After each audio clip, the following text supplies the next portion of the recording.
The large conference room on the Viridian flagship fell silent as the surveillance footage played on the main screen.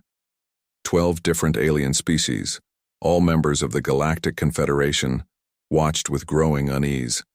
What they saw challenged everything they understood about warfare and the nature of intelligent life. "Play it again," said Ambassador Zorax, his green skin paling slightly. "I want to be certain of what we're seeing." The footage showed a small human research station orbiting in the asteroid belt between Mars and Jupiter. It was a simple structure by Confederation standards, modular sections connected in a rough circle, solar panels extending like flower petals. The date stamp indicated it had been recorded just 3 standard days ago. Without warning, 3 Draxian pirate ships appeared, their distinctive red hulls gleaming in the distant sunlight. The pirates were known throughout the galaxy as merciless raiders, preying on weaker species in isolated outposts. They attacked with precise energy weapons, disabling the station's main defense systems within moments.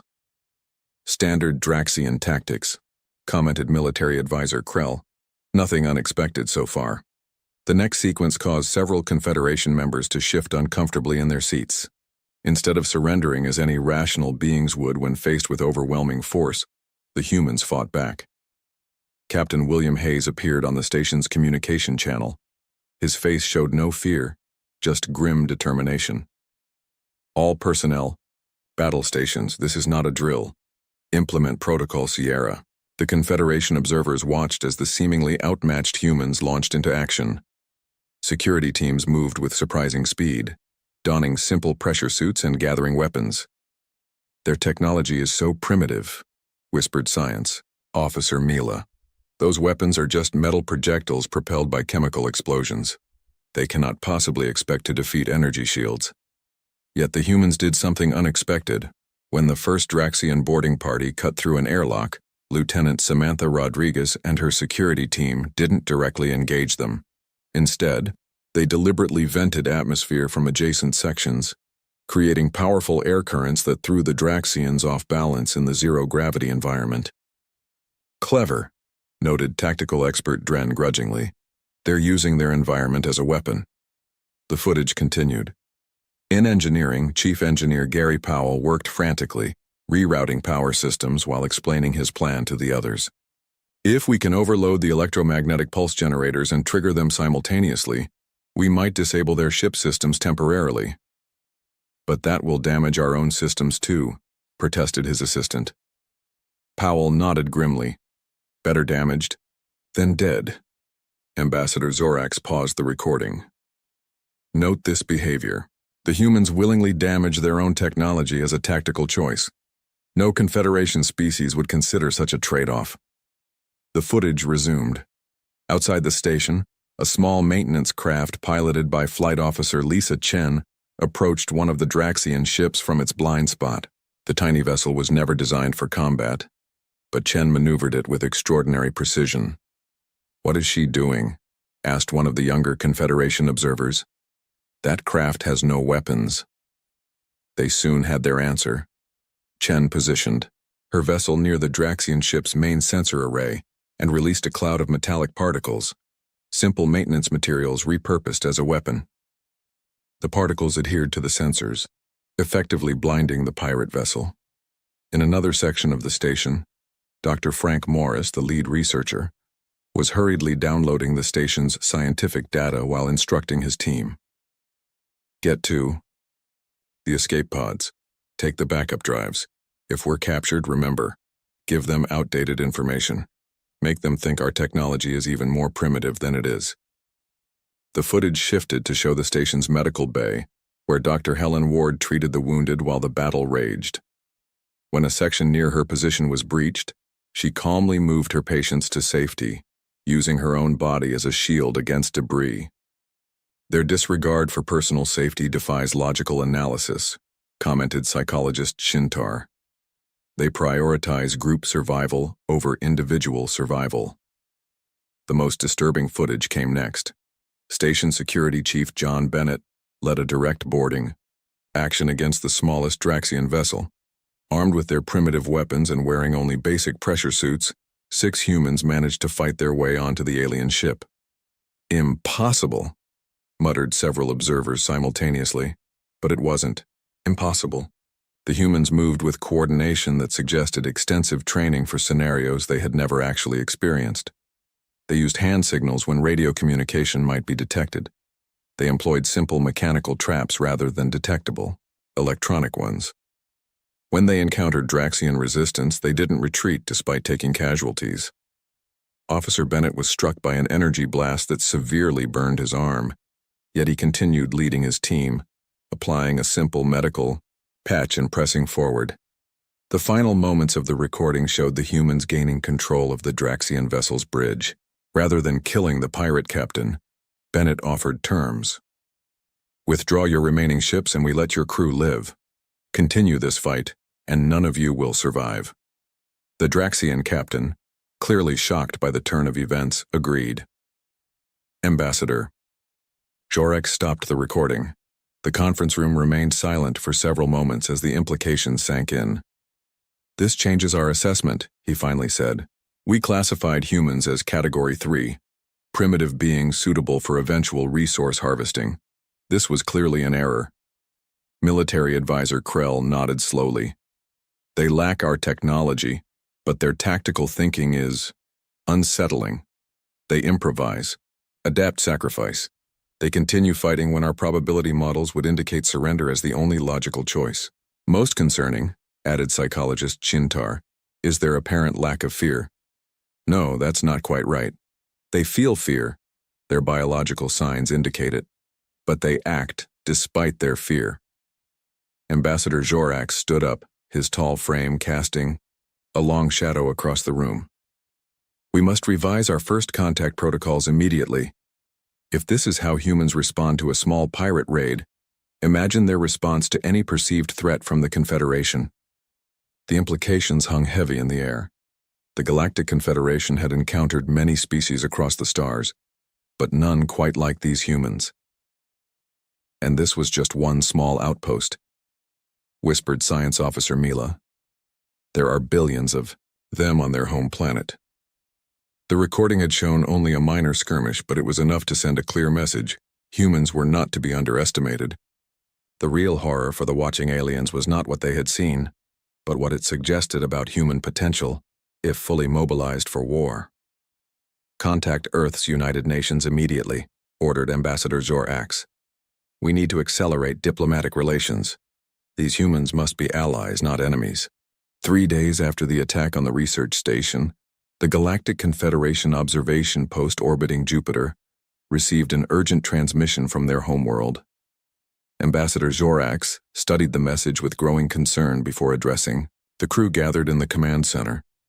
The Draxian Horde has taken our analysis of human combat capabilities as a challenge, he said, his normally smooth voice rough with worry.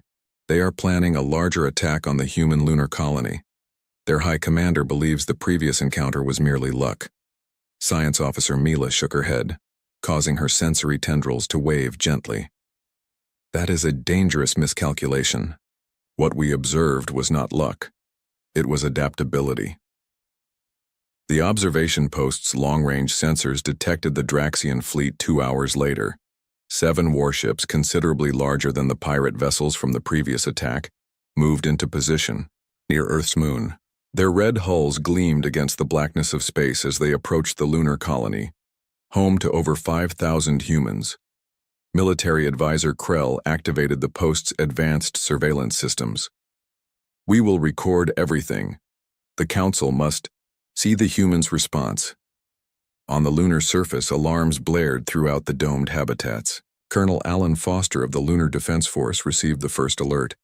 The tall, broad-shouldered man immediately activated the colony's emergency protocols and opened a communication channel to Earth. Unidentified vessels approaching lunar orbit, he reported calmly. Configuration matches the hostiles from the asteroid belt incident. We are implementing defensive measures and request immediate support. Earth's response was immediate. Admiral Catherine Wilson, commander of Earth's United Defense Fleet, appeared on the screen. Her gray hair was pulled back in a tight bun, her expression firm. Support is on the way, Colonel. Hold them off until we arrive. The Confederation observers watched with growing unease as the humans prepared for battle. What surprised them most was the lack of panic. Civilians moved to designated shelter areas while defense personnel took positions with practiced efficiency. Their behavior suggests they have prepared for this scenario, noted psychologist Shintar. Yet prior to the asteroid belt attack, they had never encountered hostile aliens. Security Chief Dren nodded. They prepare for threats they have not yet faced. Most species only develop defenses after experiencing an attack. On the lunar surface, Dr. Olivia Johnson, the colony's chief engineer, directed her team to activate a system that had never been tested in actual combat. "Power up the electromagnetic pulse generators," she ordered. "If they try to land forces, we can disrupt their navigation systems." One of her assistants looked worried. "But that will affect our systems too." Dr. Johnson smiled grimly. "We've hardened our essential systems against EMP, and we know how to fight in the dark if necessary." "I doubt the Draxians do." The Draxian fleet began their attack with a series of energy weapon blasts aimed at the colony's main power facility. The humans had anticipated this tactic. The visible power generators were actually decoys, with the real power systems buried deep beneath the lunar surface. Colonel Foster's voice came through the colony's communication system. "All units implement Operation Phalanx. Air support, you are cleared to launch."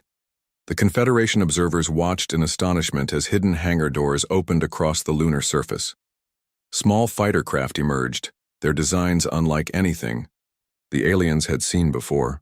The vessels were angular with minimal profiles, making them difficult to target.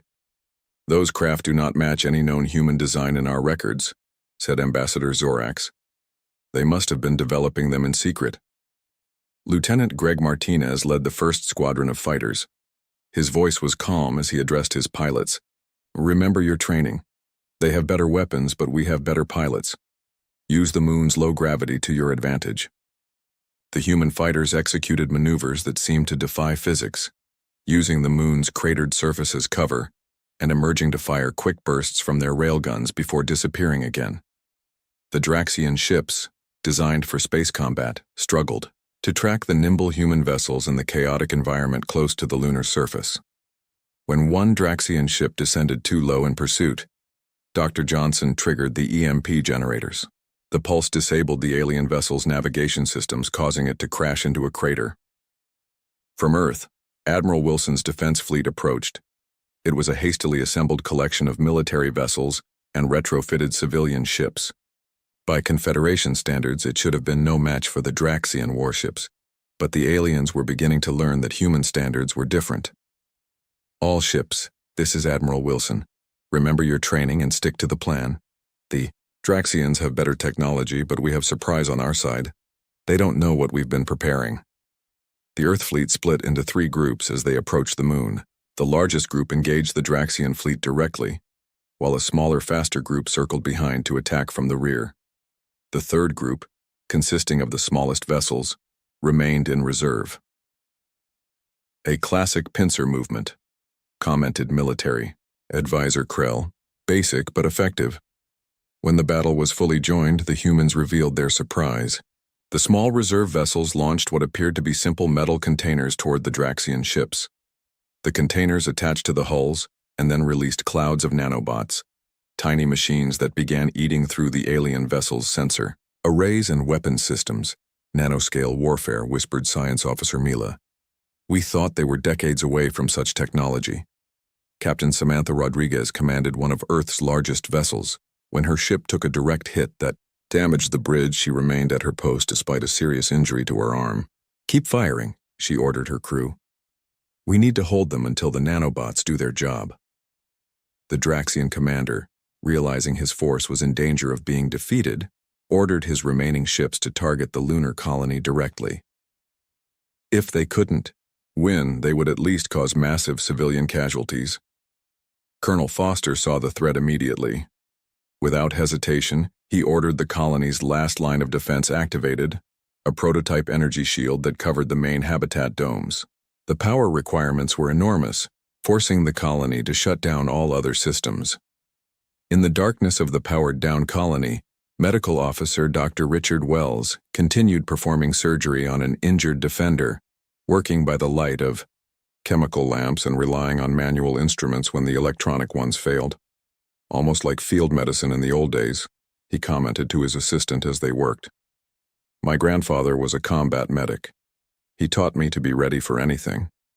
The battle reached its climax when the nanobots finally disabled the weapons on the Draxian flagship.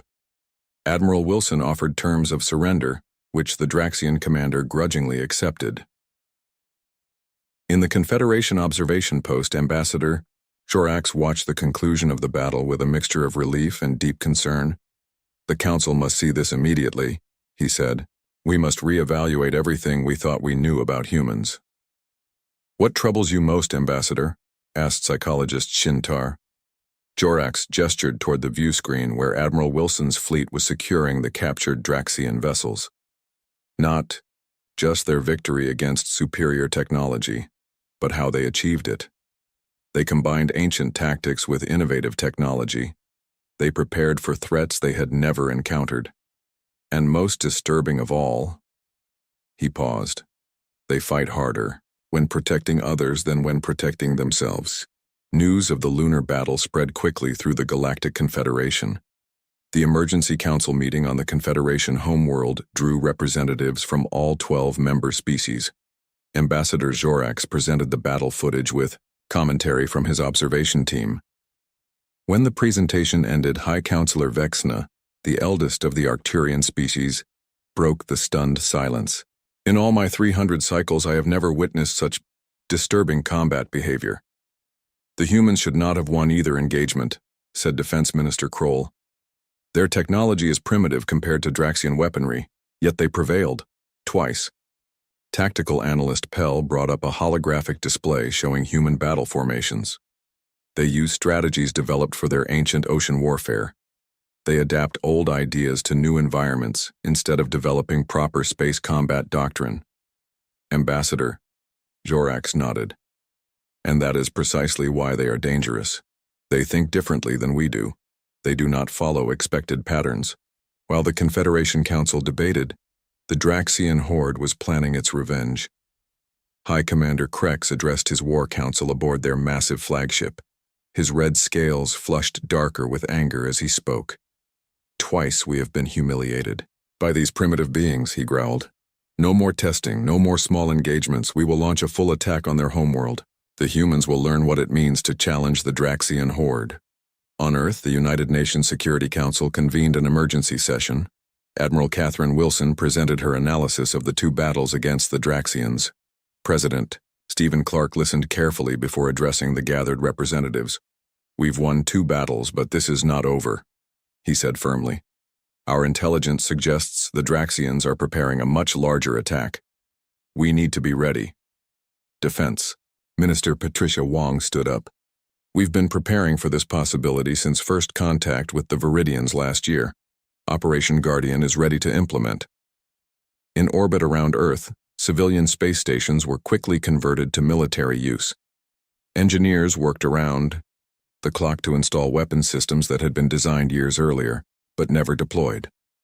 Captain Ben Martinez supervised the transformation of Space Station Liberty, the largest human habitat in orbit. "I need those railgun platforms operational in 12 hours, he told his engineering team. "The early warning system indicates the Draxians are already on the move." Dr. Linda Chen, head of Earth's Advanced Weapons Research, unveiled her team's secret project to the military leadership. "We call it the Swarm," she explained, showing them footage of thousands of small autonomous drones. Each unit is simple, but together they can overwhelm complex defense systems by sheer numbers. General Paul Rivera frowned.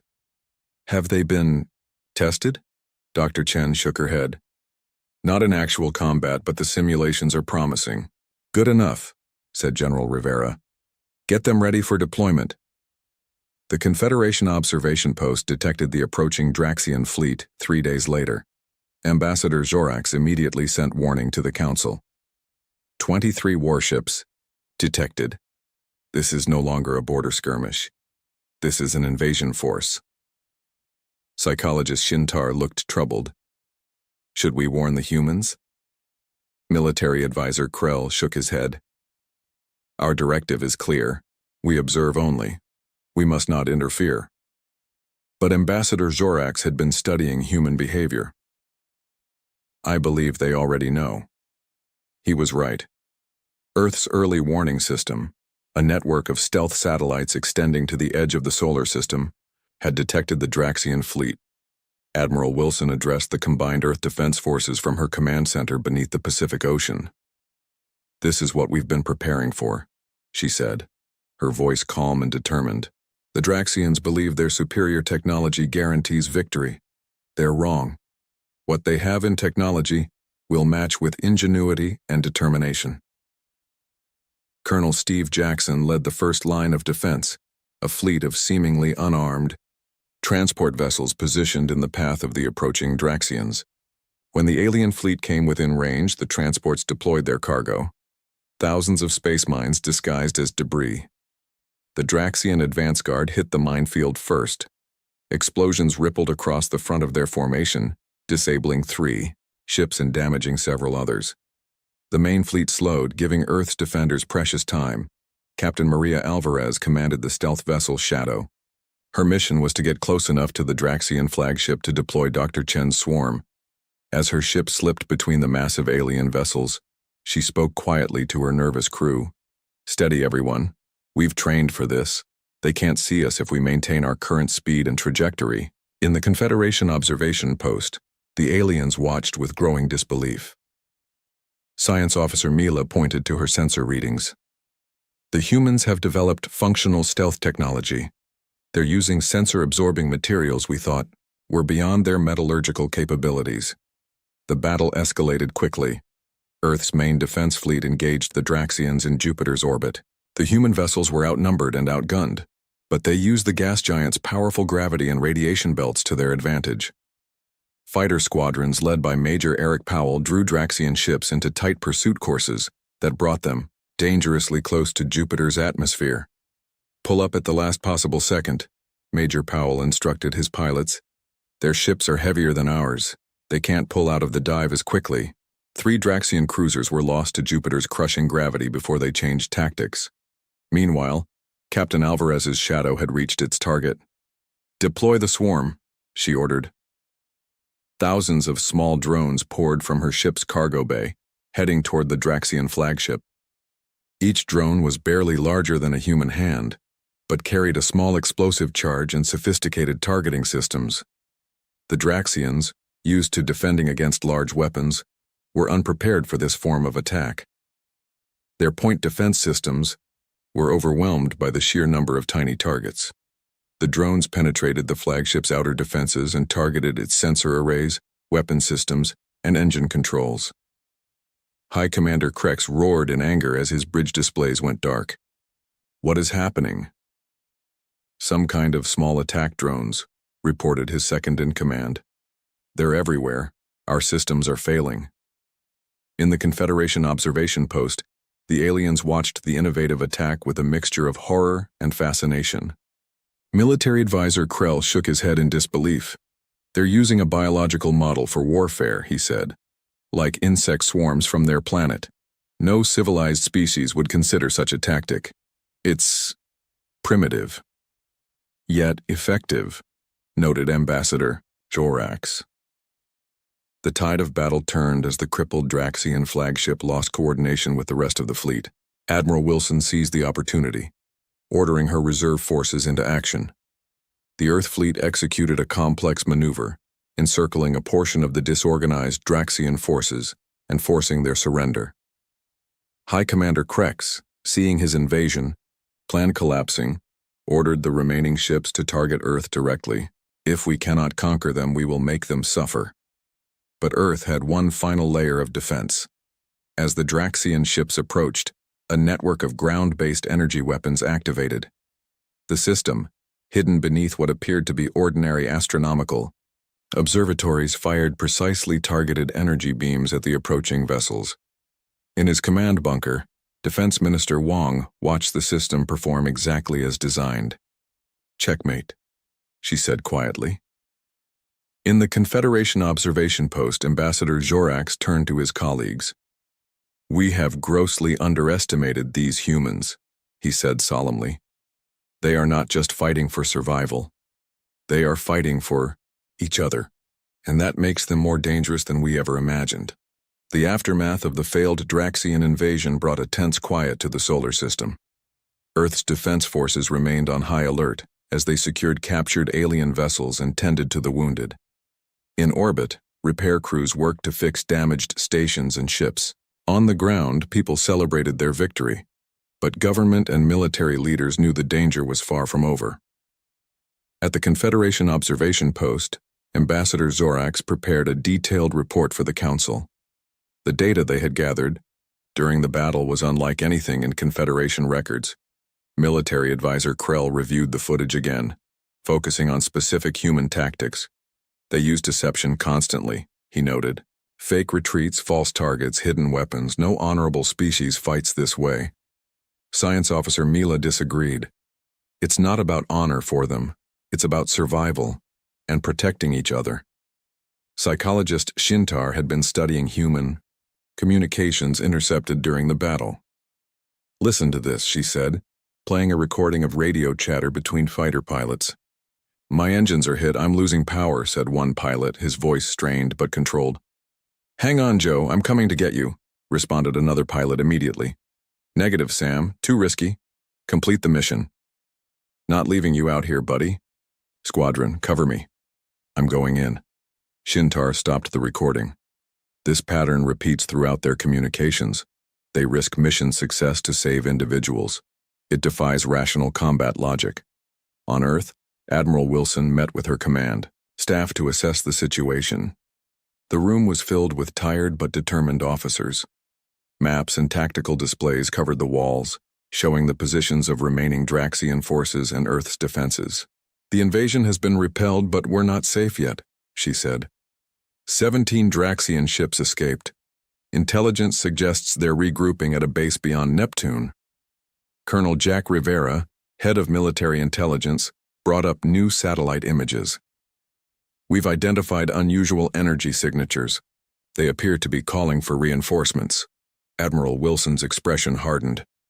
"Then we can't wait for them to attack again. We need to take the fight to them." Defense Minister Wong looked concerned. "Our ships took heavy damage. We need time to repair and regroup." "Time is what we don't have," Admiral Wilson replied. "If we let them gather their forces, the next attack will be overwhelming." President Clark listened to the debate before making his decision. "Admiral, prepare an offensive operation. We need to strike before they recover." In the captured Draxian flagship, now docked at Earth's largest orbital station, Dr. Linda Chen led a team studying alien technology. The ship's vast command center was filled with human engineers and scientists carefully examining every system.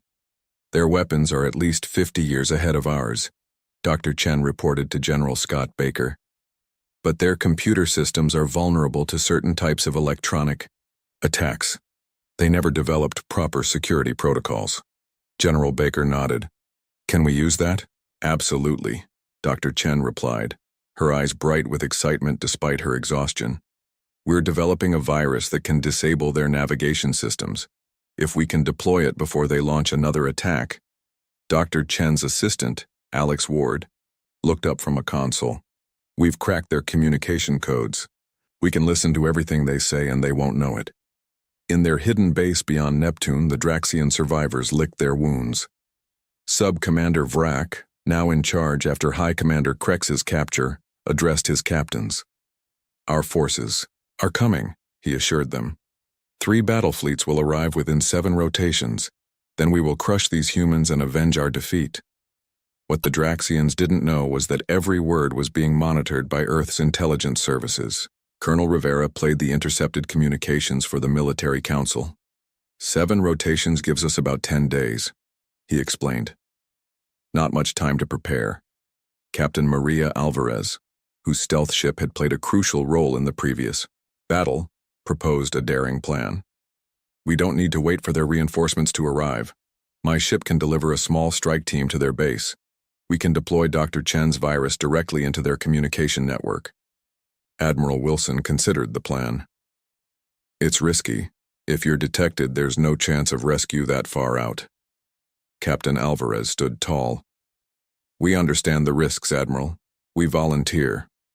The Confederation observers detected unusual activity.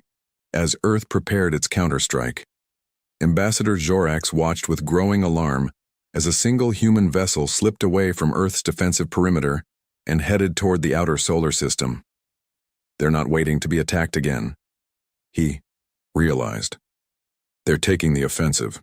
Military advisor Krell studied the ship's profile. That's their stealth vessel.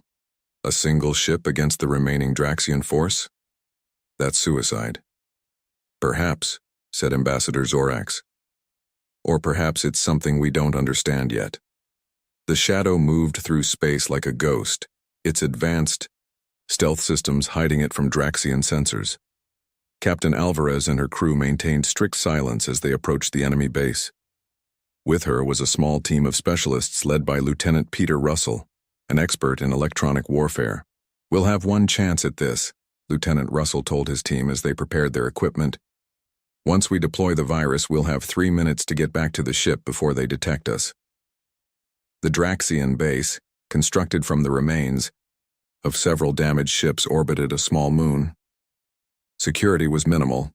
The Draxians believed themselves safely hidden and were focusing their resources on repairs. This overconfidence would be their undoing. The shadow approached the base from the dark side of the moon, using its natural cover. Once in position, Captain Alvarez gave a simple order. Launch the insertion team. Lieutenant Russell and 3 specialists left the ship in small one-person pods designed for absolute stealth. They navigated to a maintenance airlock on the outer ring of the Draxian base. Using tools reverse-engineered from captured Draxian technology, they bypassed the security systems and entered the base undetected. In the Confederation observation post, the aliens watched with astonishment. Science Officer Mila could barely believe what she was seeing. They sent 4 individuals against an entire base? The probability of success is virtually 0. Inside the base, Lieutenant Russell's team moved with practiced precision. They located a central computer node and connected Dr. Chen's device, a small innocuous-looking box that immediately began uploading the virus into the Draxian network. 60 seconds, whispered Lieutenant Russell, watching the progress bar on his tablet. A Draxian patrol passed nearby. The humans froze, pressing themselves into shadows. The patrol passed without noticing them. 90 seconds. Lieutenant Russell updated. Almost there. The virus completed its upload. Immediately, Draxian systems throughout the base began to fail. Alarms sounded, but the emergency protocols activated by the virus sent the Draxians to the wrong sections of the base, away from the human infiltrators. Mission accomplished, Lieutenant Russell reported via a secure tight beam transmission. Returning to extraction point, the team made it back to their pods and launched, just as the Draxians realized what had happened. By the time the aliens organized a proper response, the shadow was already gone, slipping away into the vastness of space. In the Confederation observation post, the aliens were silent. Finally, Ambassador Zorax spoke. They sent 4 individuals on what should have been a suicide mission. Those humans knew they might not return, yet they volunteered. I do not understand, admitted military advisor Krell.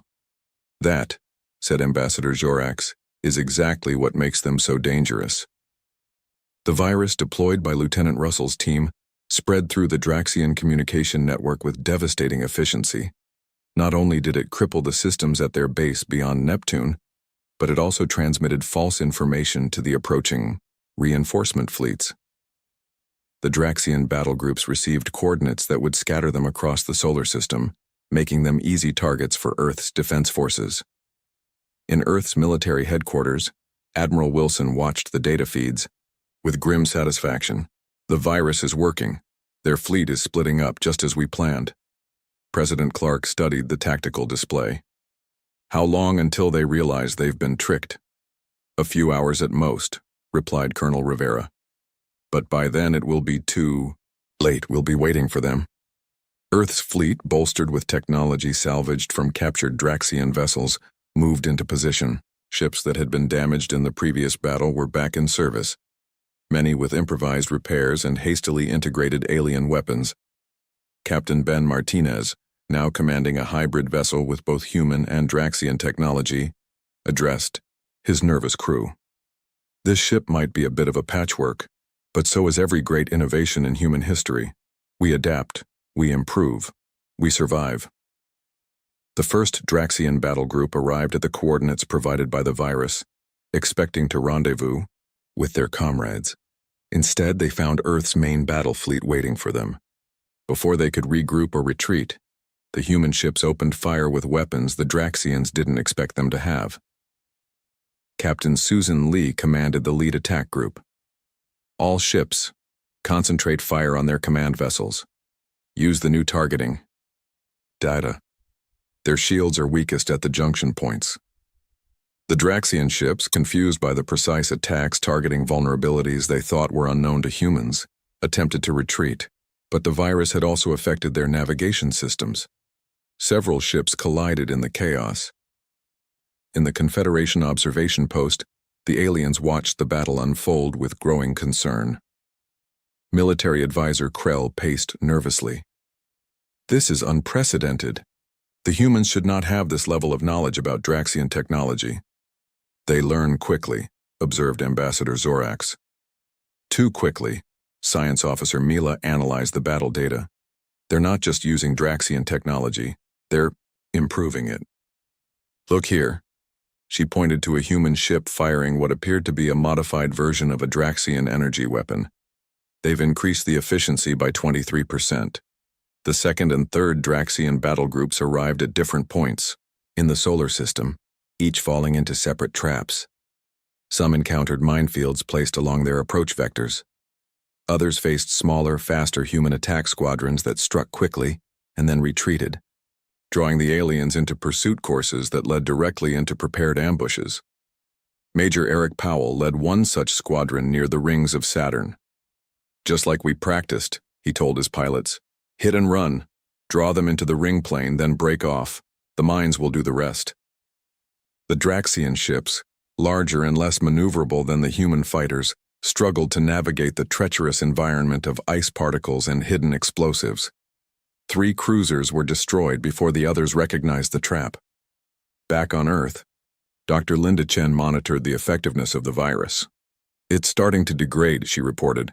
Their systems are adapting faster than we anticipated. How much longer will it be effective? Asked Defense Minister Wong. Another hour, maybe less, Dr. Chen replied. After that, they'll be able to coordinate again. Admiral Wilson nodded. Then we need to press our advantage now. All fleet commanders, accelerate your timetables, don't give them a chance to regroup. The battles raged across the solar system, from the orbit of Mercury to the distant reaches beyond Neptune. Unlike the previous engagements, which had been defensive in nature, now the humans were on the offensive. They fought with a controlled aggression that stunned the watching Confederation observers. There's a pattern to their attacks, noted Tactical Analyst Pell, who had joined the observation team. They're not trying to destroy the Draxian forces completely, they're hurting them. Ambassador Zorax studied the tactical display. You're right. They're pushing all the surviving ships toward a single location, but why? The answer became clear as the scattered Draxian vessels retreating from multiple failed engagements gathered near the orbit of Mars. Waiting for them was Earth's newest weapon, deployed for the first time. 6 large space stations, arranged in a hexagonal pattern, activated powerful energy beams that connected to form a containment field. Dr. Peter Grant, the lead scientist behind the project, explained to President Clark as they watched from the safety of Earth orbit. The field is based on principles we learned from studying Draxian shield technology, but we've modified it. Instead of keeping things out, it keeps things in. The trapped Draxian ships fired desperately at the energy barrier, but their weapons had no effect. After several futile attempts to break free, the Draxian fleet commander opened a communication channel to Earth. Admiral Wilson received the transmission. The alien commander's scaled face filled the screen, his expression a mixture of rage and disbelief. How is this possible? You are a primitive species. You should not have this technology. Admiral Wilson's reply was calm. We adapt. It's what humans do best. After a tense negotiation, the Draxians agreed to surrender terms. Their remaining ships would be allowed to leave the solar system with minimal crews, never to return. The rest of their personnel would remain as prisoners until formal peace terms could be arranged. The Draxian commander had little choice but to accept. In the Confederation observation post, Ambassador Zorax finalized his report to the Council. The implications were clear and disturbing. Humans were not just another emerging species to be carefully guided into the galactic community. They represented something entirely new, a civilization that could absorb and improve upon advanced technology at an alarming rate, and possessed a form of warfare unlike anything seen before. We must reassess everything, he told his colleagues. The humans don't fight like us. They don't think like us. Traditional models of species development don't apply to them. Psychologist Shintar had been unusually quiet throughout the final battle. Now she spoke. Do you know what disturbs me most? Not their adaptability or their unusual tactics. It's what they did after achieving victory. She brought up footage showing human medical teams treating wounded Draxian prisoners. They fight with terrifying efficiency, but then they show mercy to the same beings who tried to destroy them. I cannot reconcile these behaviors.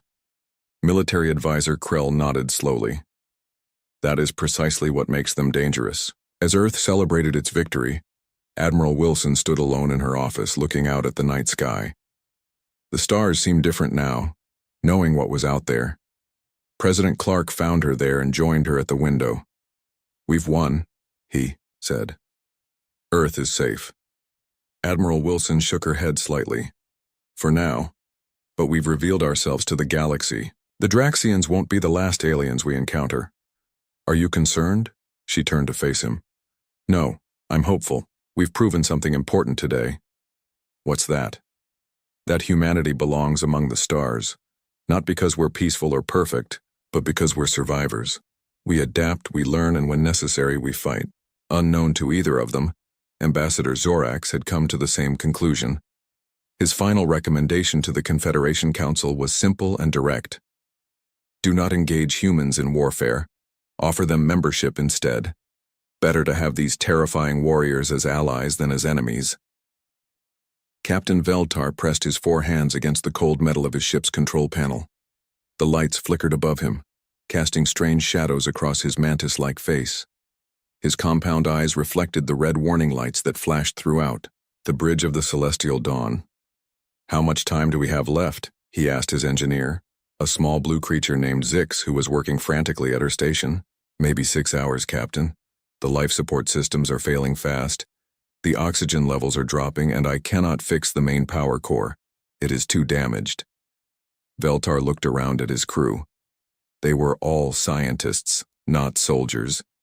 They had been carrying important research back to the Coalition headquarters when pirates attacked them 3 days ago. The pirates had damaged their ship badly before running away, leaving them to die slowly in the empty space between stars. Any response to our distress signal? Veltar asked his communications officer Glix. The slug-like creature shook his head sadly. Nothing, Captain. We have been broadcasting for 3 days now. The Coalition ships are too far away. They will not reach us in time. Veltar felt his heart sink. He was responsible for these people. More than that, he was responsible for the secret cargo they carried. Deep in the ship's storage bay sat a weapon that could destroy entire star systems. The Coalition military had built it in secret, and they were taking it to be locked away, safely. If it fell into the wrong hands, billions could die.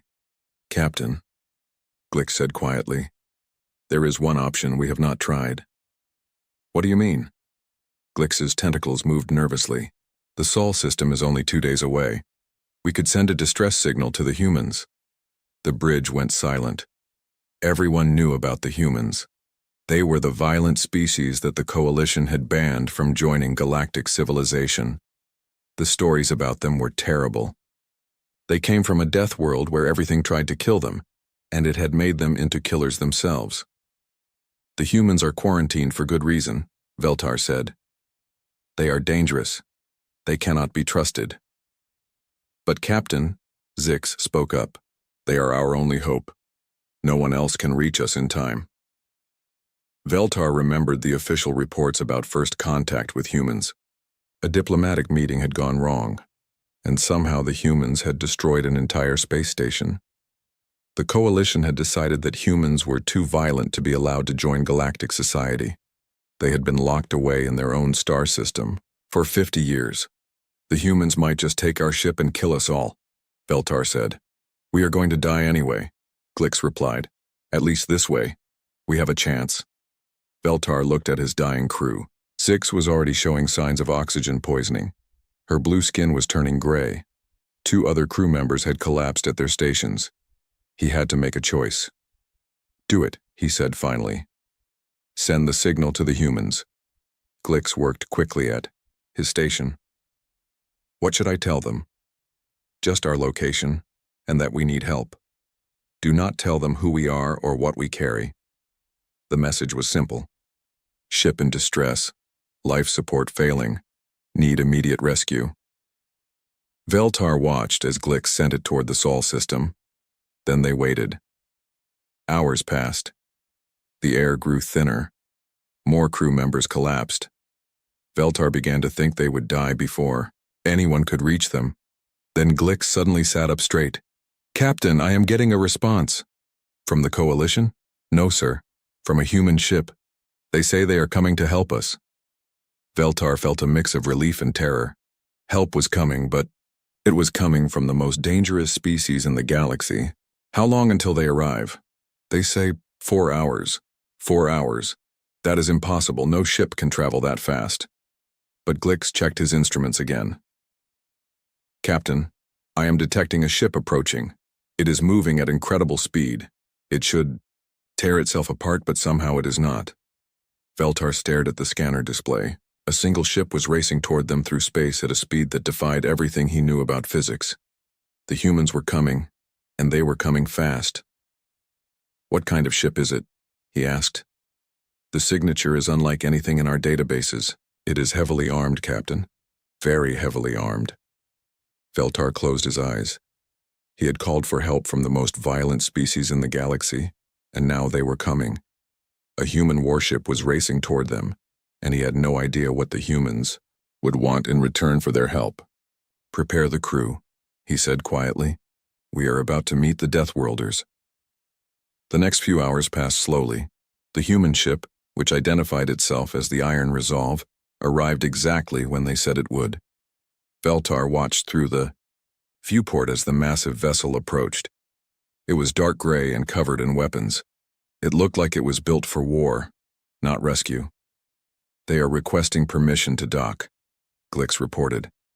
Veltar laughed bitterly. As if we have a choice. Grant, permission. The docking was smooth and professional. Too professional for a species that was supposed to be barely civilized.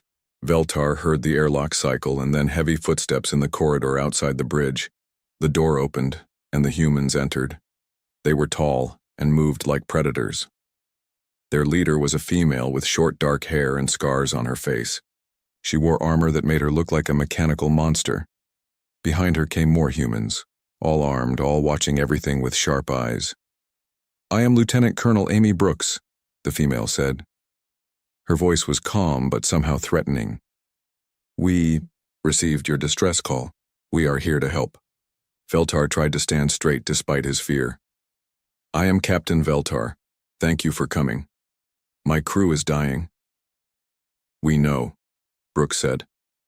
Our medical team is already working on that. Dr. Grant will have your people stabilized within the hour. How did you get here so fast? Veltar asked. Brooks smiled, but it was not a friendly smile. We have our ways. Now, Captain, we need to talk about your cargo. Veltar's blood went cold. They knew. Somehow the humans already knew about the weapon. Veltar stared at Lieutenant Colonel Brooks, his 4 hands trembling slightly. The human woman stood in the doorway of his bridge like a statue made of metal and violence. Her armor was black and silver, and he could see weapons attached to every part of it. Behind her, more humans spread through his ship with the smooth movements of hunting animals. Your cargo, Brooks repeated, stepping closer to Veltar. We know you are carrying something important, something that made pirates attack a simple research vessel. I do not know what you mean, Veltar lied. We are just scientists. Brooks tilted her head and studied him with cold blue eyes. Captain, my people are already scanning your ship. We can detect unusual energy signatures from your cargo bay. It would be better if you told us the truth now. Before Veltar could answer, another human entered the bridge.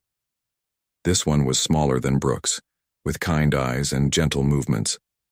She carried a medical bag and looked at the collapsed crew members with concern. I am Dr. Lisa Grant, she said to Veltar. I need to treat your people immediately. They are very sick. You want to help them? Veltar asked, confused. Of course. That is why we came. Dr. Grant moved to where Zix lay unconscious at her station. The blue engineer was barely breathing. Grant pulled out a strange device and scanned Zix's body, then reached into her bag for what looked like an injection. Wait, Veltar said, stepping forward. How do you know how to treat our people? You have never seen our species before. Dr. Grant looked up at him with a small smile. We have studied many alien species, Captain. We know more about galactic biology than you think. She gave Zix the injection, and within seconds, the engineer's color began to improve. Her breathing became stronger. Grant moved to the next crew member and repeated the process. This is impossible, Veltar whispered. No one can work this fast. Your medicine should not work on us. Human medicine is very adaptable, Grant said as she worked. We have had to learn to treat many different types of wounds and illnesses on our world. Alien biology is just another challenge. While Dr. Grant worked on his crew, Veltar heard strange sounds coming from other parts of his ship. Metal being cut, systems being repaired, machines running that had been broken for days. The humans were everywhere, working on things that should have taken weeks to fix. Brooks watched Veltar carefully. My engineering team is making your ship safe to fly again. Chief Rodriguez is very good at fixing things that other people think cannot be fixed. Why are you doing this? Veltar asked. What do you want from us? We want to help, Brooks said simply. But we also want honesty. Your ship was not attacked by normal pirates. Pirates do not damage life support systems. They want to steal cargo, not kill crews. Someone wanted to destroy your ship completely. Veltar felt his heart racing. The human was right. The attack had been strange. The pirates had focused on destroying the ship instead of stealing from it. You are carrying something very dangerous, Brooks continued. Something that someone wanted to make sure never reached its destination. We need to know what it is. Before Veltar could answer, a new voice spoke from the doorway. Colonel Brooks, we have a problem. A tall human male entered the bridge. He was older than the others, with gray hair and tired eyes. He wore a different uniform than the soldiers, and the way Brooks straightened when she saw him told Veltar that this was someone important. Captain Morrison, Brooks said. What is the situation? Morrison looked at Veltar, then back at Brooks. We have detected coalition ships approaching. 3 cruisers and a battleship. They will be here in 6 hours. Are they coming to rescue us? Veltar asked hopefully. Morrison's expression was grim. No, Captain. They are coming to destroy your ship. We intercepted their communications. They have orders to make sure your cargo never reaches Coalition headquarters. Veltar felt the floor seem to move under his feet. That is impossible. The Coalition sent us to transport the cargo. Why would they want to destroy it? Because, Morrison said quietly, someone in the Coalition does not want this cargo to reach its destination. Someone powerful enough to order a battleship to destroy a research vessel and blame it on pirates. Brooks nodded. Captain Veltar, we need to know exactly what you are carrying. Our scans show it is some kind of weapon, but we need details. If we are going to protect you from your own people, we need complete information. Veltar looked around at his crew. Dr. Grant had finished treating them and they were all sitting up looking much better. The human medical technology was amazing. In just an hour, she had saved lives that he thought were lost. The weapon, he said slowly, it is called a dimensional disruptor. It can collapse space itself. It could destroy an entire star system. Morrison and Brooks exchanged glances. Who built it? Morrison asked. Coalition military scientists. They wanted it studied and then locked away safely. But now you say the Coalition wants to destroy it? Not the Coalition, Morrison said. Someone in the Coalition. Someone who does not want this weapon to exist. A new sound filled the bridge. Veltar's communication system was receiving a message. Glix, who was now awake thanks to Dr. Grant's treatment, checked the signal. Captain, Glix said, his voice shaking. It is from the Coalition fleet. They are ordering us to prepare to be boarded. Morrison smiled, but it was not a happy smile. Tell them you are being rescued by a human vessel. Tell them we are providing medical assistance. They will demand that we surrender the cargo to them, Veltar said. Then we will have to disappoint them, Morrison replied. Colonel Brooks, prepare the ship for departure. Chief Rodriguez, how much time do you need to finish repairs? Brooks spoke into her communication device. Rodriguez here, Captain. Give me 2 hours and this ship will fly better than it did when it was new. You have 1 hour, Morrison said. After that, we leave with or without complete repairs. Veltar watched the humans work with amazing efficiency. They moved through his ship like they had built it themselves. They knew where everything was, how everything worked, and how to make it work better. How do you know so much about our technology? He asked Morrison. The human captain looked at him with those tired eyes. We have had 50 years to study galactic civilization, Captain. 50 years of watching and learning while you thought we were locked away and forgotten. But the quarantine kept us in our system, Morrison said. It did not keep us from listening to your communications, studying your technology, or learning everything we could about every species in the galaxy. Veltar realized, with growing horror, that the humans had been preparing for this day for decades. They were not the primitive savages the Coalition believed them to be. They were something much more dangerous. They were ready. Captain Morrison walked through the corridors of the Celestial Dawn with Veltar beside him. The alien captain was nervous, his 4 hands moving constantly as they headed toward the cargo bay. The sounds of human engineers working echoed through the ship. Sparks flew from repair work and the lights had stopped flickering for the first time in days. Your people work very fast, Veltar said, trying to make conversation. We have to, Morrison replied. On our world, if you work slowly, you die. We learned to be efficient. They reached the cargo bay where Chief Rodriguez was installing new power cables. The human engineer looked up from his work and nodded to Morrison. Rodriguez was a short, stocky man with grease on his hands and a smile on his face. Almost done here, Captain, Rodriguez said. This ship will run better than new when we finish. These alien power systems are actually pretty clever. With a few human improvements, they could be amazing. Morrison walked to the large metal container in the center of the bay. It was sealed with multiple locks and warning signs in several alien languages. This is it? Veltar nodded reluctantly. The dimensional disruptor. It was built in secret by our best scientists. The Coalition wanted it transported to a secure facility for study, and now someone wants it destroyed, Morrison said. Open it. I cannot. I do not have the codes. Morrison smiled slightly. Chief Rodriguez, can you open this container without damaging what is inside? Rodriguez walked over and examined the locks. Sure thing, Captain. Give me 5 minutes. While Rodriguez worked, Morrison continued questioning Veltar. Tell me about this weapon. How does it work? It manipulates space itself, Veltar explained. It creates a cascade failure in the fabric of reality. Everything within a certain area simply stops existing. How large an area?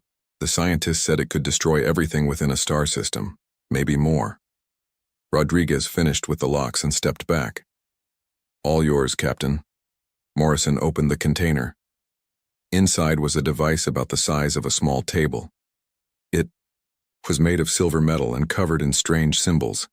Blue lights pulsed along its surface in complex patterns. Interesting. Morrison said, studying the weapon.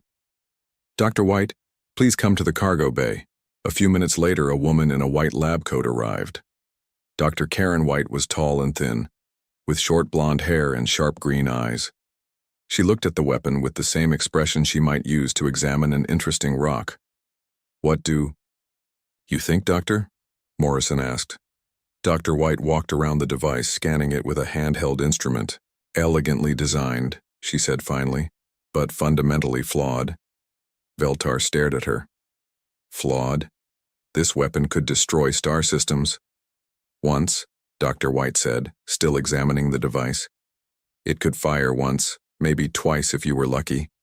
Then it would overload and explode, probably taking the ship with it. That is impossible. Our best scientists built this. Dr. White looked up at him with a patient expression. Your scientists understood the theory, but they did not understand the practical applications. This device would create a feedback loop after the first use. The dimensional stress would be too much for these components to handle. She pointed to several parts of the weapon. See these power conduits? They are made from standard galactic alloys. Those alloys cannot handle the energy output this weapon would generate. And this targeting system? It has no compensation for quantum fluctuations.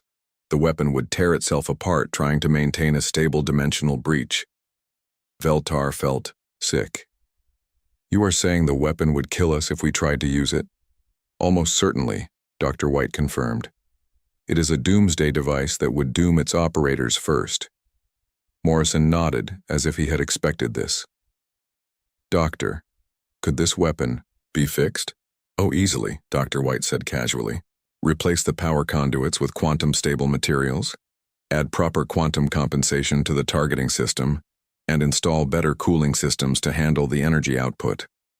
With the right modifications, you could make this weapon portable and reusable. The casual way she discussed improving the weapon terrified Veltar. How do you know so much about dimensional manipulation? Dr. White smiled. We have been working on similar projects for decades. This design is actually quite primitive compared to what we have developed. You have dimensional weapons? Veltar whispered. We have many things, Morrison said. The question is what we do with them. Before Veltar could ask more questions, Brooks' voice came over the communication system. Captain, the Coalition fleet has arrived. They are demanding we surrender the alien vessel immediately. Morrison activated his communicator.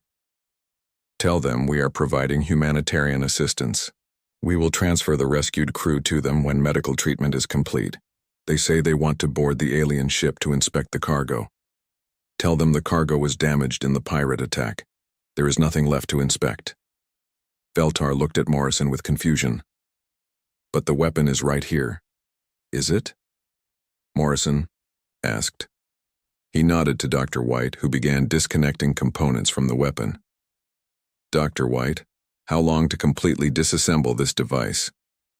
10 minutes, she replied, already working. Should I document the design specifications? Of course, full technical analysis. We want to understand exactly how it was supposed to work. Veltar watched in horror as the humans took apart the weapon that had cost the Coalition years of research and billions of credits to develop. Dr. White worked with practiced efficiency, cataloging each component as she removed it. You are stealing it, Veltar said. We are documenting a damaged device, Morrison corrected. When the Coalition representatives arrive, they will find the remains of a weapon that was destroyed during the pirate attack. We will give them all the pieces. But you will have the specifications. We will have complete technical documentation, yes. That is what humans do. We learn from everything we encounter. Rodriguez finished his work on the ship's systems and joined them in the cargo bay. Ship is ready, Captain.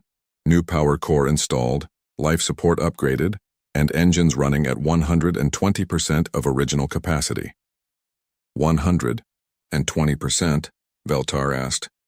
Your people built good ships, Rodriguez explained. But they built them safe. We built them efficient. Little bit of controlled danger makes everything work better. Morrison's communicator crackled again.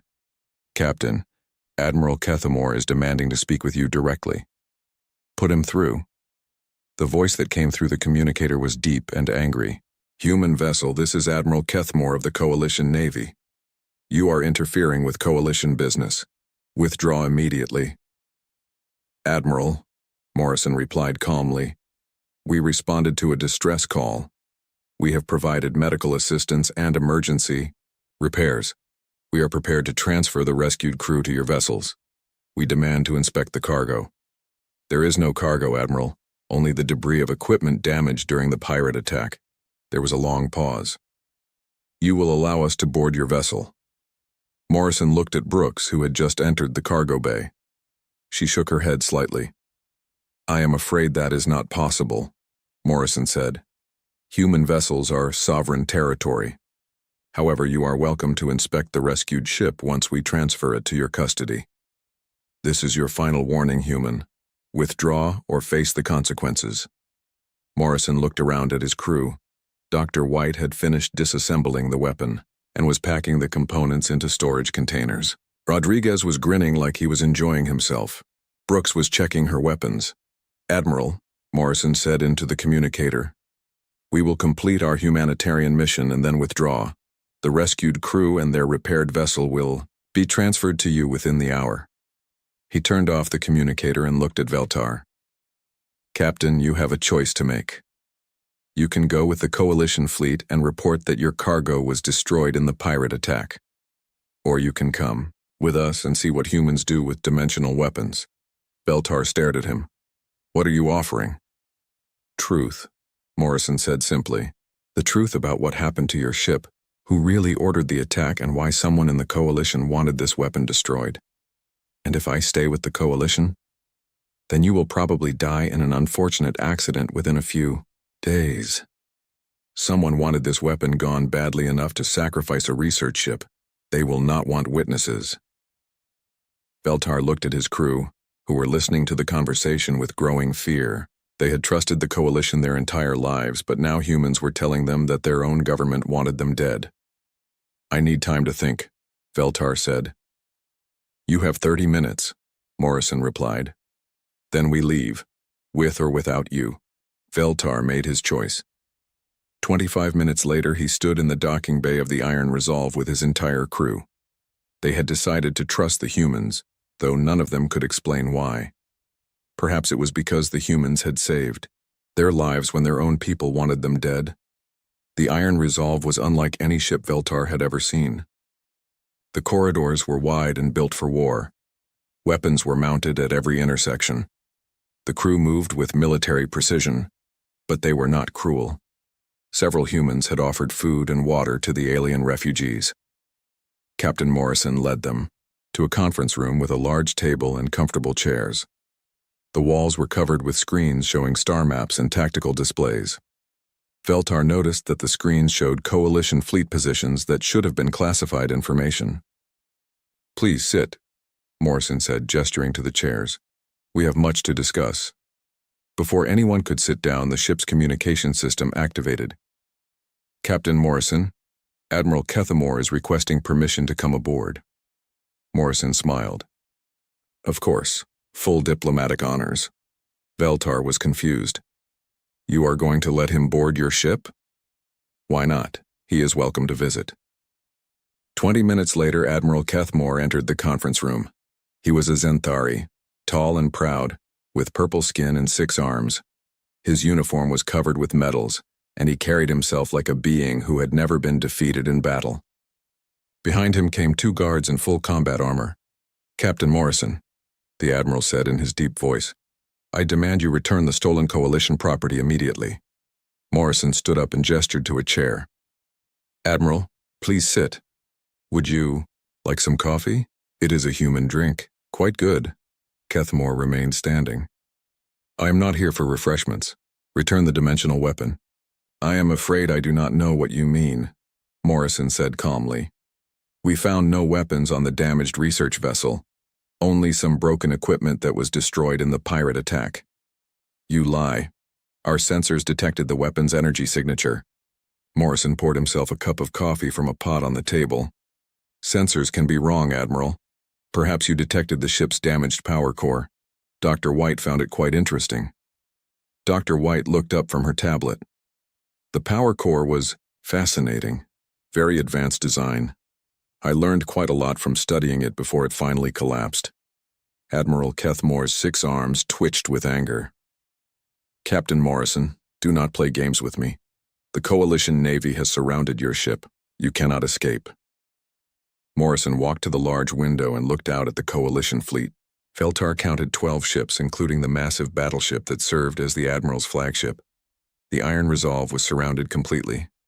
Impressive, Morrison said, sipping his coffee. 12 ships. That is almost half of the Coalition's. Third Fleet. How do you know the composition of our fleet? Kethmore demanded. Morrison turned back to the Admiral with a slight smile. We know many things, Admiral.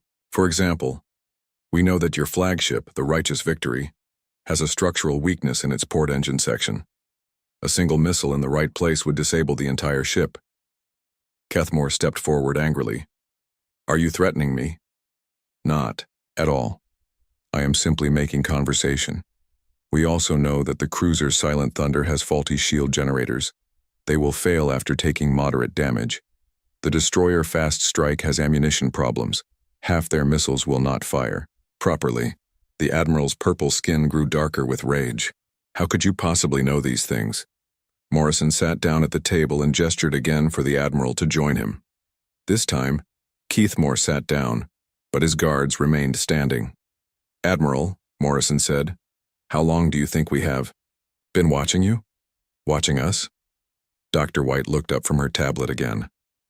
We have been monitoring Coalition communications for 47 years, 4 months, and 16 days. Every message, every fleet movement, every technical specification. It is all quite interesting. Morrison nodded. We know that you were not sent here to rescue Captain Veltar and his crew. You were sent to destroy them. The orders came from Coalition Command 3 days ago, signed by General Thexvar himself. Veltar gasped. General Thexvar was one of the most powerful beings in the Coalition military. That is impossible. The General sent us on this mission. No, Morrison said gently. General Thexvar sent you to transport the weapon, but someone else ordered your ship destroyed. Someone who knew about the weapon and wanted it gone. Admiral, Kethmore was staring at Morrison with growing horror. You have been reading our classified communications for 50 years? Longer than that, actually, Dr. White said. We started monitoring galactic communications before first contact. We wanted to understand what we were dealing with. Morrison reached into his jacket and pulled out a small device. He placed it on the table and activated it. A holographic display appeared, showing detailed technical specifications for every ship in the Coalition fleet. This is the complete technical manual for your flagship, Morrison said. Engine specifications, weapon systems, shield frequencies, crew layouts, everything. He pressed another button, and the display changed to show the cruiser Silent Thunder. Here are the shield generator problems I mentioned. The frequency modulation system has a flaw that causes cascade failures under stress. Another button press showed the destroyer Fast Strike. And here is the ammunition problem. Poor quality control in the manufacturing process. Approximately 40% of their missiles have defective guidance systems. Admiral Kethmore stared at the display in shock. This information is classified at the highest levels. It is impossible for you to have it. We have the complete technical specifications for every ship, weapon, and piece of equipment in the Coalition military, Morrison said calmly. We know your patrol schedules, your battle plans, your research projects. We know which of your officers are corrupt, which ones are competent, and which ones are planning to retire next year. Morrison pressed another button, and the display showed Admiral Kethmore's personal file. We know that you have been having problems with your son, who wants to leave the military and become an artist. We know about your wife's illness, and we know that you have been considering retirement but cannot afford to quit yet. The Admiral's guards moved forward threateningly, but Morrison held up a hand. Please, gentlemen, this is just a conversation between professionals. He pressed another button, and the display showed a star map with red dots scattered across it. These are the locations of every Coalition military base, research facility, and command center within 100 light-years of Earth. We know their defenses, their personnel, and their weaknesses. Dr. White spoke without looking up from her tablet. We also know about the secret research projects, the time manipulation experiments, the artificial intelligence studies, the biological weapon development, all quite fascinating. Morrison looked directly at Admiral Kethmore. The question, Admiral, is what you plan to do with this information. What do you mean? You came here to destroy a coalition research vessel and blame it on pirates. Now you know that we have been monitoring your civilization for decades. You know that we have detailed intelligence on every aspect of your military and government. What will you tell your superiors when you return? Admiral Kethmore was quiet for a long moment. When he spoke, his voice was much quieter than before. What do you want? Morrison smiled. Peace, Admiral. We want to be left alone. We have no interest in conquering the galaxy or destroying your civilization. We simply want Earth to remain quarantined, and we want the Coalition to stop trying to spy on us or attack us. And if the Coalition refuses? Morrison gestured to the holographic display showing Coalition fleet positions. Then the Coalition will learn that 50 years of isolation has made humanity very good at warfare. We have studied your tactics, your weapons, and your weaknesses. We know exactly how to defeat you. He paused to sip his coffee. But we would prefer not to. War is wasteful. Peace is much more efficient. Admiral Kethmore looked at his guards, then back at Morrison. You were saying that humanity has become more dangerous than we thought when we quarantined you. Much more dangerous, Morrison confirmed. The quarantine was supposed to protect the galaxy from us. Instead, it gave us 50 years to prepare for the day when the galaxy would threaten us again. Dr. White finally looked up from her tablet. The dimensional weapon that Captain Veltar was carrying was based on research we abandoned 20 years ago. Too crude, too dangerous to the operator. We developed much better versions. Morrison nodded. We have weapons that make the dimensional disruptor look like a toy. But we prefer to use our most powerful weapon of all. Which is? Morrison smiled again. Mercy, Admiral. We show mercy to those who do not threaten us. It makes people wonder what we are truly capable of when we stop being merciful. Admiral Kethmore sat in silence for several minutes, staring at the holographic displays that showed everything his civilization thought was secret. His 6 arms trembled slightly as he processed what the humans had revealed. 50 years of intelligence gathering. Complete technical specifications of Coalition military forces. Personal files on Coalition officers and officials. Morrison waited patiently, sipping his coffee. Dr. White continued working on her tablet as if the most important military meeting in galactic history was just another day at work. The casual attitude of the humans was more terrifying than any threat they could have made. You have been planning this for decades, Admiral Kethmore said finally. Planning what? Morrison asked. We have not planned anything aggressive, Admiral. We have simply prepared for every possibility. You have detailed attack plans for our installations. Morrison nodded. Of course. We also have detailed defense plans for protecting them. We have evacuation procedures for civilian populations and supply routes for humanitarian aid. We plan for everything. Dr. White looked up from her tablet. Admiral, may I ask you a question? Kethmore nodded warily. In all of our intelligence gathering, we have never found evidence that the Coalition planned to attack Earth directly. You seem content to leave us quarantined. So why do you think some Coalition officials wanted Captain Veltar's weapon destroyed? The Admiral considered the question. I do not know. The orders came from the highest levels, but they made no sense. Why destroy our own research? Morrison activated another holographic display. This one showed communication records and financial transactions. Because someone in the Coalition government has been selling military secrets to the hegemony empire, the dimensional weapon research was going to be sold to your enemies. Veltar gasped.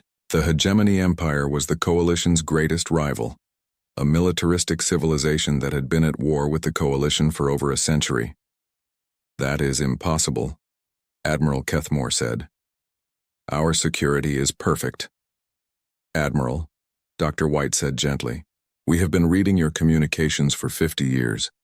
Your security has never been perfect. Morrison highlighted several transactions on the display. General Thexivar has been taking payments from hegemony agents for 15 years. He has sold them fleet deployment schedules, weapon specifications, and research data. The dimensional weapon was supposed to be his biggest sale yet, but the weapon was flawed, Veltar said. Dr. White said it would kill its operators. General Thexivar did not know that, Morrison replied.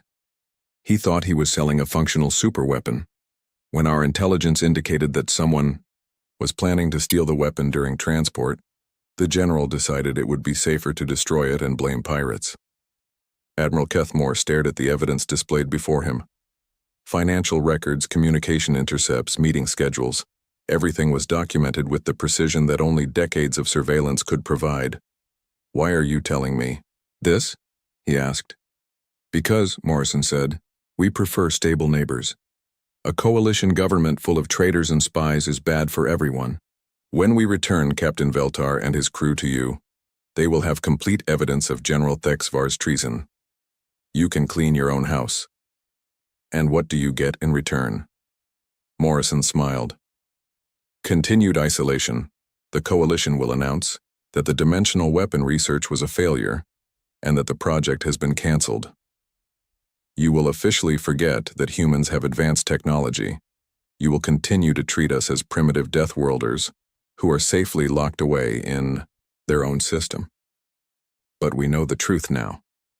Some of you do. The question is whether you will act on that knowledge or pretend it does not exist. Dr. White put down her tablet and looked directly at Admiral Kethmore. Admiral, humanity does not want to conquer the galaxy. We do not want to rule over other species or destroy civilizations. We want to be left alone to develop our own society in peace. Then why develop all these weapons? Kethmore asked. Because, Morrison said, we learned long ago that the only way to guarantee peace is to be so dangerous that no one wants to fight you. We call it peace through superior firepower. Morrison activated one final display. This one showed Earth's solar system, but it was not the primitive system that coalition records described. The space around Earth was filled with massive orbital platforms, defensive stations, and ships that dwarfed anything in the coalition fleet. This is what the Sol system actually looks like, Morrison said. We have spent 50 years building the most advanced military force in the galaxy, but we have no intention of using it unless someone forces us to. Admiral Kethmore stared at the display in shock. The orbital defenses around Earth could destroy entire fleets. The ships in the human fleet were larger and more advanced than anything the coalition had ever built. You could have conquered us at any time, he whispered. Yes, Morrison agreed. But conquest is expensive and difficult. It is much easier to let everyone think we are harmless and locked away. We can pursue our own development without interference, and the galaxy remains stable. What happens now? Veltar asked. Morrison turned to the alien captain. You and your crew will return to the coalition with evidence of General Thexivar's treason. You will report that your ship was attacked by pirates working for the hegemony, and that the dimensional weapon was destroyed in the attack. You will be heroes for surviving and exposing the traitor. And the truth about humans? The truth will be classified at the highest levels. Only a few coalition officials will know what humanity is really capable of. The rest of the galaxy will continue to believe that we are primitive and safely quarantined. Admiral Kethmore stood up slowly. And if I refuse to keep your secrets? Morrison's expression did not change, but the temperature in the room seemed to drop. Then the galaxy will learn that the quarantine was never about protecting civilization from humanity. It was about protecting humanity from the temptation to rule civilization. Dr. White spoke quietly. Admiral, every species that has tried to conquer the galaxy has eventually fallen. Conquest is a losing strategy in the long term, but no one has ever tried ruling through strategic restraint and selective intervention. We prefer to be the power behind the throne rather than sitting on the throne itself, Morrison added. It is much less work and much more effective. Admiral Kethmore looked around the conference room one last time, at the casual competence of the human officers, at the advanced technology that surrounded him, at the complete intelligence files on his own civilization. "I understand," he said finally. "The quarantine continues. Humanity remains isolated and forgotten. But you will be watching. We will always be watching," Morrison confirmed. "And we will be ready to help when good people call for assistance. But we will also be ready to respond when bad people threaten peace." As Admiral Kethmore prepared to leave, Morrison handed him a small device. "This contains all the evidence you need to convict General Thexavar and his conspirators. Use it wisely." The Admiral took the device and nodded. "Captain Morrison, I have one final question." "Yes?" "When Captain Veltar sent his distress signal to Earth, did you know what his ship was carrying?" Morrison smiled one last time. "Admiral, we knew about the dimensional weapon before Captain Veltar's ship left port. We knew about the planned attack, about General Thexvar's involvement, and about the hegemony agents waiting to steal the technology. We have been monitoring this situation for months." "Then why did you respond to the distress call?" "Because," Morrison said simply, "good people were in danger. And when good people call for help, humans answer. That is what makes us dangerous, Admiral. Not our weapons or our technology, but our willingness to act when others will not." Admiral Kethmore left the Iron Resolve with a new understanding of humanity's place in the galaxy. The Deathworlders were not locked away for the galaxy's protection. They were holding themselves back for everyone's sake. And that restraint was the most terrifying weapon of all. As the Coalition fleet departed, Veltar stood beside Morrison on the bridge of the Iron Resolve, watching them go. "Will they keep the secret?" Veltar asked. "For now," Morrison replied. "But secrets have a way of spreading. Someday the galaxy will know the truth about humanity.